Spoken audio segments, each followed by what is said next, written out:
마흔이 되면 더 이상의 감정 소모 따위에 휘청거리며 살지 않아도 되리라 믿었다. 50이 되면 어느 위치에서나 최고가 되어 있을 것이기에 그저 묵묵히 책임을 다하기만 하면 될 거라 생각했다. 나이 60에는 더할 나위 없이 평온한 상태에 이르러 있을 것이라 기대했다.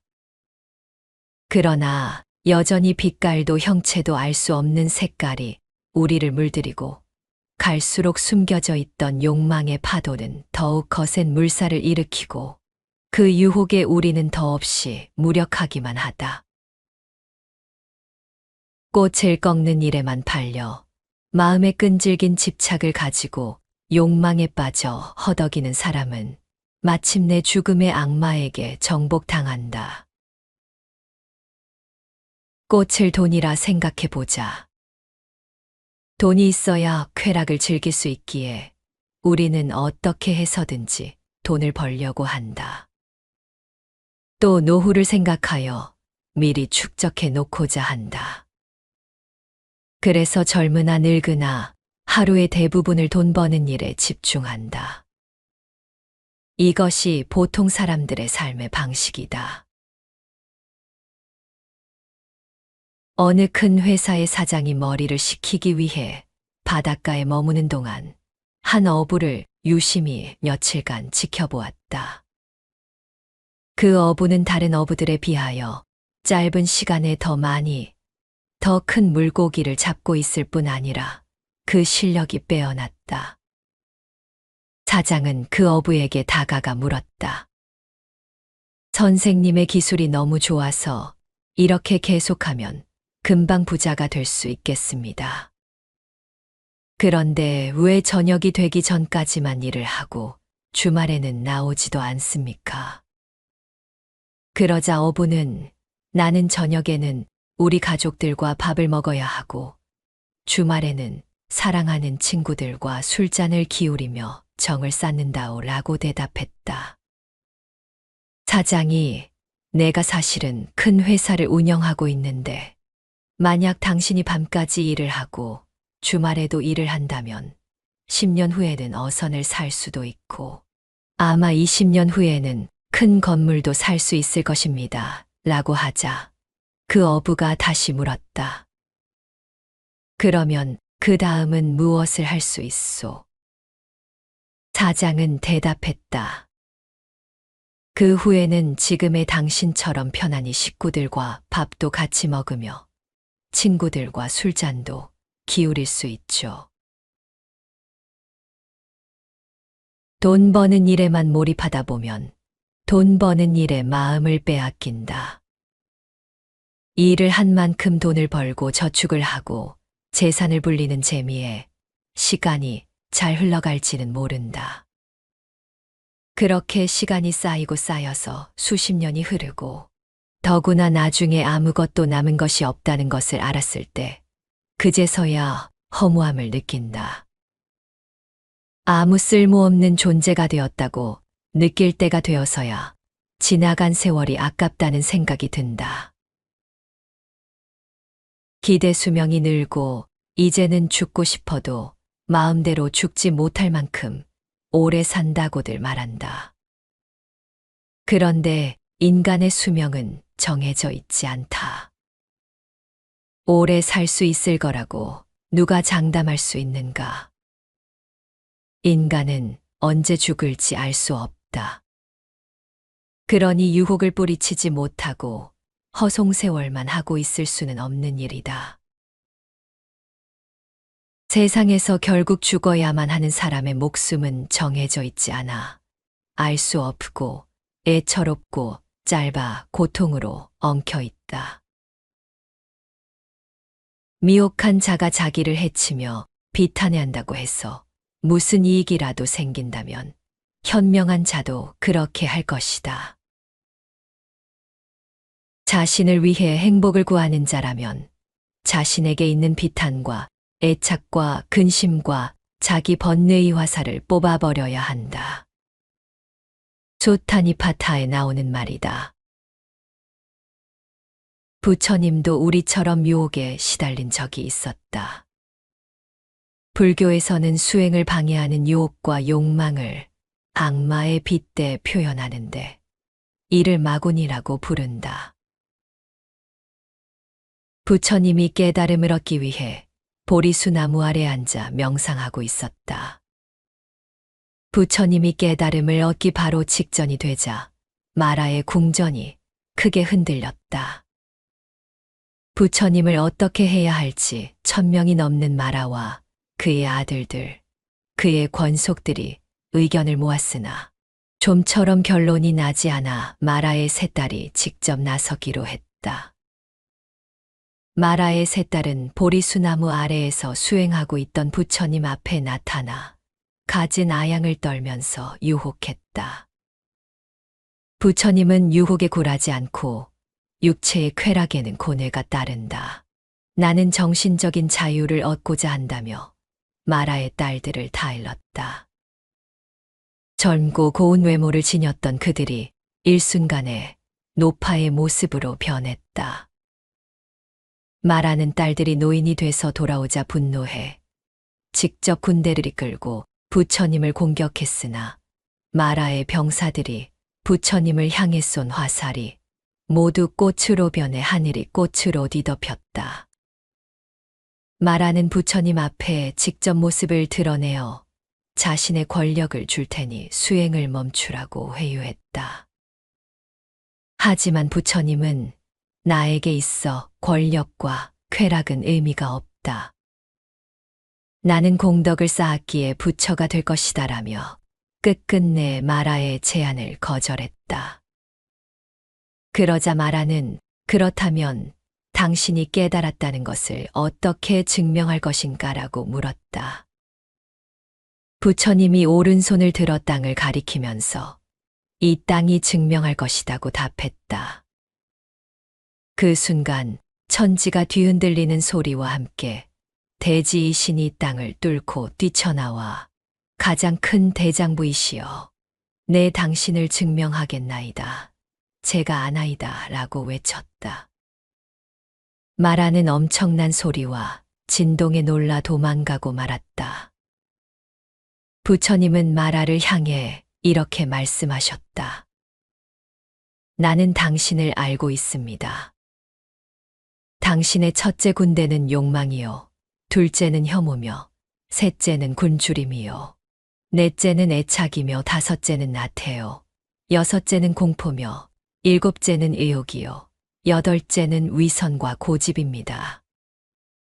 마라여, 용기 없는 자라면 사방을 포위한 코끼리 부대와 같은 그대에게 맞서지 않을 것입니다. 하지만 나는 생각을 굳건히 하고 그대에게 대항할 것입니다. 이때가 부처님 나이 35살 때였다. 여기서 말하는 실제로 있는 악마가 아니라 우리 내면의 번뇌, 욕망을 빗대어 표현한 것뿐이다.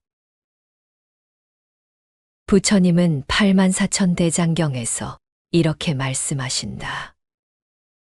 어느 누가 이 세상을 정복하고 어느 누가 인생 수레에 빛나는 길을 발견할 것인가. 어리석고 무지한 자에게 항상 어둠은 길고 지혜 있는 자에게 낮은 길어라. 욕망과 무지와 어리석음의 독화살을 꺾어버려라. 그러면 그대는 빛나는 광명의 법의를 입게 되어 죽음의 저승사자도 그냥 지나치리라. 인생의 수레에 항상 지혜의 도구와 배움의 양식을 싣고 길을 떠나라. 튼튼한 수레가 길고 먼 길을 무사히 가듯이 우리는 많은 것을 보고 듣는다. 우리를 유혹하는 악마가 항상 곁에 있다. 이걸로는 부족하지. 왜 그만큼 밖에 못하냐고 하면서 더 해야만 하는 욕구를 불러일으킨다. 그만하면 됐지 않냐고 하면서 하지 않을 이유도 수없이 만들어낸다. 나쁜 유혹은 상당히 강한 적이다. 인간의 의지로는 좀처럼 이겨내기 힘들다. 어지간히 강한 의지와 끈기로 버티지 못하면 결국 나쁜 유혹의 마음이 흔들리게 된다. 원효 스님의 발심 수행장의 일부이다. 오늘만 하지만 오늘은 다 할 일 없으니 악업 짓는 날 허다하며 내일엔 하고 미루지만 내일도 다함 없으니 선업 짓는 날 적도다. 금년만 한다 해도 금년은 다함 없으니 번뇌엔 끝이 없고 내년부터라 하지만 내년은 언제나 내년이니 보리도에 나아가지 못하리로다. 시간은 흐르고 흘러 낮과 밤이 재빠르게 지나가고 하루하루 지나는 게 훌쩍 금음이 지나가고 달달이 바뀌어가는 게 호련히 한 해 지나 내년에 이르고 한 해 두 해 지내다 보니 잠깐 사이에 죽음 문턱에 이르네. 그때는 이미 부서진 수레라 가지 못하니 늙어서는 닦지 못하고 눕고 싶고 게을러질 뿐 애써 자리 틀고 앉아보았자 번뇌망상 어지러울 뿐이네. 몇 생을 닦지 아니했는데 밤낮으로 허송세월 보내며 허공 같은 이 몸이 얼마나 산다고 이 한 생을 닦지 않으리오. 몸은 반드시 죽어 마칠 날이 있으리니 다음 생엔 어찌하려는가. 바쁘고 급하지 않으랴. 급하고 바쁘지 않으랴. 누구나 나이가 들면 고정관념으로 자신을 한정하기 쉽다. 내 능력은 이 정도이구나. 내 인생은 이 정도밖에 안 되는구나. 이렇게 자신을 틀에 가두어 버린다. 이는 누구나 저지르기 쉬운 어리석은 사람들의 나이 들어가는 모습이다. 당신이 가진 한계는 스스로 만든 것이다. 감옥은 당신 자신이 만든 것, 삶은 당신에게 도전을 주었다. 하지만 그렇다고 해서 그 목적이 당신을 구속하기 위함은 아니었다. 당신에게 자유를 주고 성장하고 치유받을 수 있는 배움과 경험을 주기 위함이었다. 삶은 당신을 감옥에서 구하기 위해 노력했다. 자기 자신을 비난하지 말라. 사랑하는 마음으로 여행을 계속하고 지금 이 순간에 머물라. 경험하고 배우고 사랑하고 웃으라. 울고 싶다면 울어라. 어둠 속에서도 볼 수 있도록 손전등을 갖고 다니라. 하지만 무엇보다 자기 자신을 받아들이고 앞으로 나아가라. 여행을 계속하라. 자유롭게. 그리고 사랑하고 자주 웃으라. 미국의 한 작가의 글이다. 오늘을 살아가는 일이 힘겹게 느껴지는 것은 누구나 짊어진 마음의 짐이다.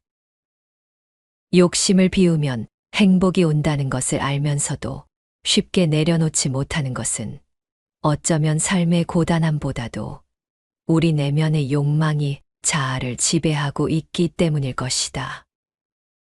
흔들림 없는 나이가 되었음에도 여전히 버림의 지혜를 깨닫지 못하는 것은 지나온 세월에 대한 미련과 나이 들어감을 받아들이지 못하는 마음에서 비롯된 것이 아닐까 한다. 마음을 비운다는 것은 나를 내려놓는 데서 비롯된다. 그리고 나를 내려놓는 일은 욕심을 내려놓는 것에서 시작된다. 삶에 대하여 한치의 앞도 헤아리지 못하면서 어리석은 유혹에 도취되어 세월만 헛되이 보내고 있다면 이제라도 깨어나라. 부처님은 현혹과 나쁜 유혹을 물리치려면 3가지 규칙을 지켜야 한다고 하셨다. 나쁜 유혹에 대해 생각조차 하지 않아야 하고 유혹은 멀리하며 아예 접촉하지 말아야 한다는 것이다. 머릿속에 펼쳐지는 모든 것은 사실이 아님을 알아야 한다. 그것에 끄달리지 않아야 한다. 나쁜 것임을 안다면 그것이 나를 더 이상 흔들지 못하도록 바라보고 물리쳐라. 헛된 망상임을 안다면 그것을 위해 허송세월하지 말고 지금을 바로 보라. 내일도 어김없이 태양은 떠오른다. 그러나 우리는 그 태양을 다시 보지 못하고 생을 마감할 수도 있다.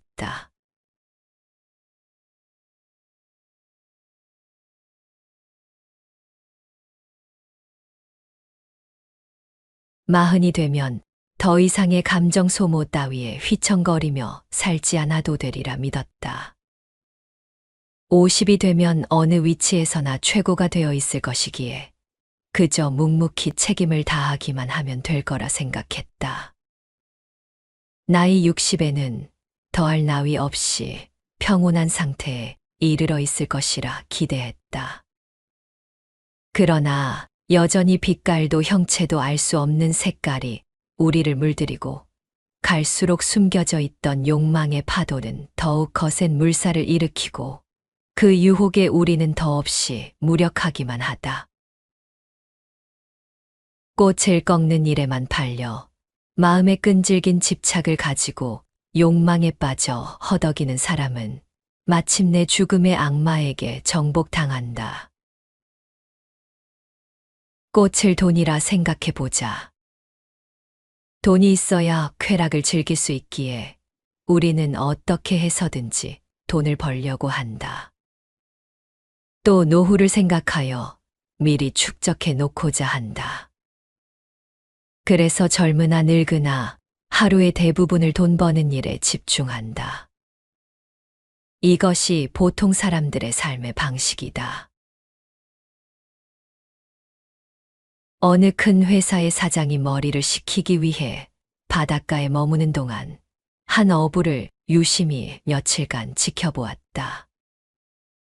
그 어부는 다른 어부들에 비하여 짧은 시간에 더 많이, 더 큰 물고기를 잡고 있을 뿐 아니라 그 실력이 빼어났다.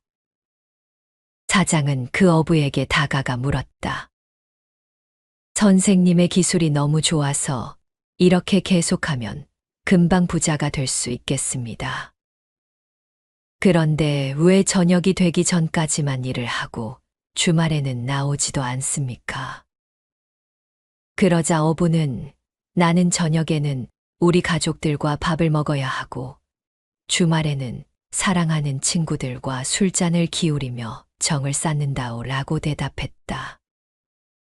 사장이 내가 사실은 큰 회사를 운영하고 있는데 만약 당신이 밤까지 일을 하고 주말에도 일을 한다면 10년 후에는 어선을 살 수도 있고 아마 20년 후에는 큰 건물도 살 수 있을 것입니다. 라고 하자 그 어부가 다시 물었다. 그러면 그 다음은 무엇을 할 수 있소?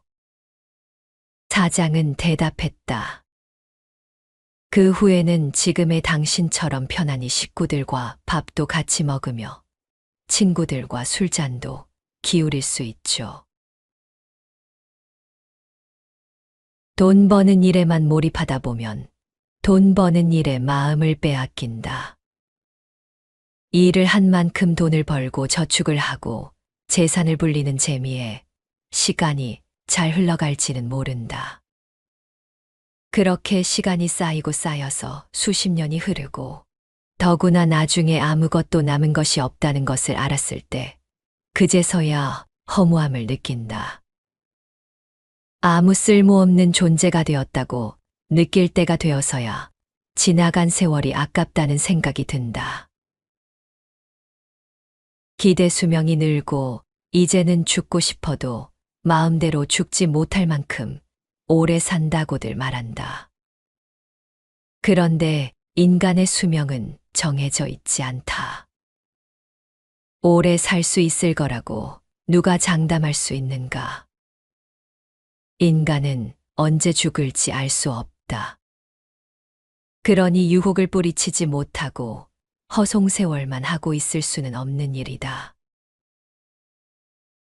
세상에서 결국 죽어야만 하는 사람의 목숨은 정해져 있지 않아. 알 수 없고 애처롭고 짧아 고통으로 엉켜 있다. 미혹한 자가 자기를 해치며 비탄해한다고 해서 무슨 이익이라도 생긴다면 현명한 자도 그렇게 할 것이다. 자신을 위해 행복을 구하는 자라면 자신에게 있는 비탄과 애착과 근심과 자기 번뇌의 화살을 뽑아버려야 한다. 조타니파타에 나오는 말이다. 부처님도 우리처럼 유혹에 시달린 적이 있었다. 불교에서는 수행을 방해하는 유혹과 욕망을 악마의 빗대 표현하는데 이를 마군이라고 부른다. 부처님이 깨달음을 얻기 위해 보리수 나무 아래 앉아 명상하고 있었다. 부처님이 깨달음을 얻기 바로 직전이 되자 마라의 궁전이 크게 흔들렸다. 부처님을 어떻게 해야 할지 1000명이 넘는 마라와 그의 아들들, 그의 권속들이 의견을 모았으나 좀처럼 결론이 나지 않아 마라의 세 딸이 직접 나서기로 했다. 마라의 세 딸은 보리수나무 아래에서 수행하고 있던 부처님 앞에 나타나 갖은 아양을 떨면서 유혹했다. 부처님은 유혹에 굴하지 않고 육체의 쾌락에는 고뇌가 따른다. 나는 정신적인 자유를 얻고자 한다며 마라의 딸들을 다 일렀다. 젊고 고운 외모를 지녔던 그들이 일순간에 노파의 모습으로 변했다. 마라는 딸들이 노인이 돼서 돌아오자 분노해 직접 군대를 이끌고 부처님을 공격했으나 마라의 병사들이 부처님을 향해 쏜 화살이 모두 꽃으로 변해 하늘이 꽃으로 뒤덮였다. 마라는 부처님 앞에 직접 모습을 드러내어 자신의 권력을 줄 테니 수행을 멈추라고 회유했다. 하지만 부처님은 나에게 있어 권력과 쾌락은 의미가 없다. 나는 공덕을 쌓았기에 부처가 될 것이다라며 끝끝내 마라의 제안을 거절했다. 그러자 마라는 그렇다면 당신이 깨달았다는 것을 어떻게 증명할 것인가라고 물었다. 부처님이 오른손을 들어 땅을 가리키면서 이 땅이 증명할 것이다고 답했다. 그 순간 천지가 뒤흔들리는 소리와 함께 대지의 신이 땅을 뚫고 뛰쳐나와 가장 큰 대장부이시여, 내 당신을 증명하겠나이다. 제가 아나이다 라고 외쳤다. 마라는 엄청난 소리와 진동에 놀라 도망가고 말았다. 부처님은 마라를 향해 이렇게 말씀하셨다. 나는 당신을 알고 있습니다. 당신의 첫째 군대는 욕망이요, 둘째는 혐오며, 셋째는 굶주림이요, 넷째는 애착이며, 다섯째는 나태요, 여섯째는 공포며, 일곱째는 의욕이요, 여덟째는 위선과 고집입니다. 말하여 용기 없는 자라면 사방을 포위한 코끼리 부대와 같은 그대에게 맞서지 않을 것입니다. 하지만 나는 생각을 굳건히 하고 그대에게 대항할 것입니다. 이때가 부처님 나이 35살 때였다. 여기서 말하는 실제로 있는 악마가 아니라 우리 내면의 번뇌, 욕망을 빗대어 표현한 것뿐이다. 부처님은 84,000대장경에서 이렇게 말씀하신다. 어느 누가 이 세상을 정복하고 어느 누가 인생 수레에 빛나는 길을 발견할 것인가. 어리석고 무지한 자에게 항상 어둠은 길고 지혜 있는 자에게 낮은 길어라.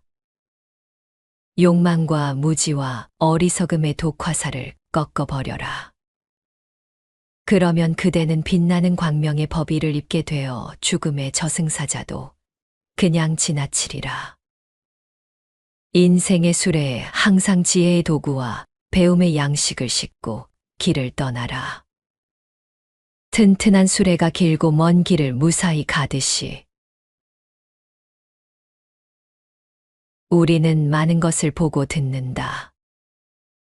우리를 유혹하는 악마가 항상 곁에 있다. 이걸로는 부족하지. 왜 그만큼 밖에 못하냐고 하면서 더 해야만 하는 욕구를 불러일으킨다.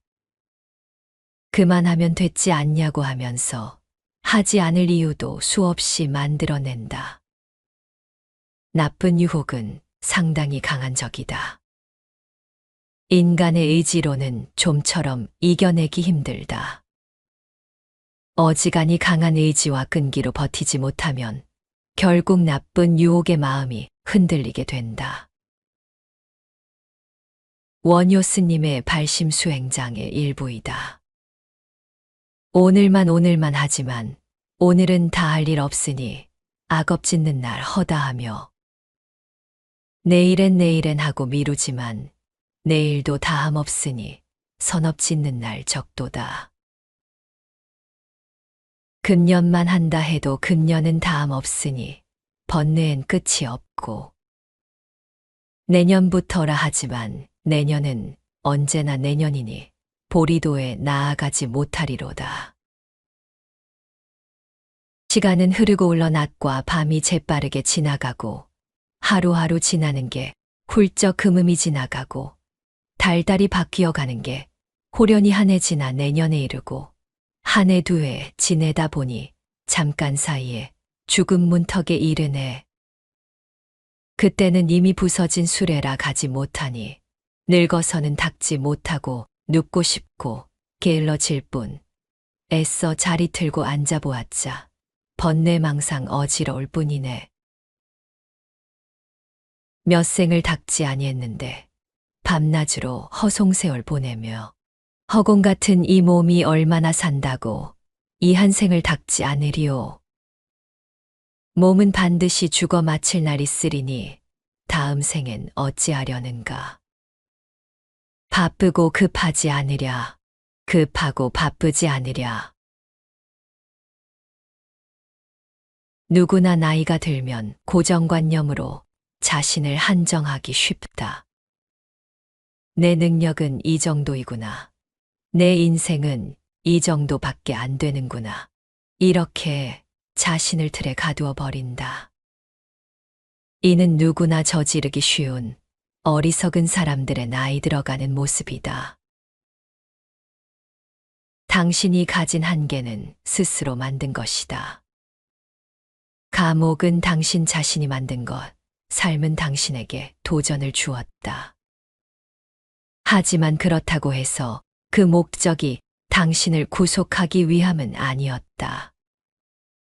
당신에게 자유를 주고 성장하고 치유받을 수 있는 배움과 경험을 주기 위함이었다.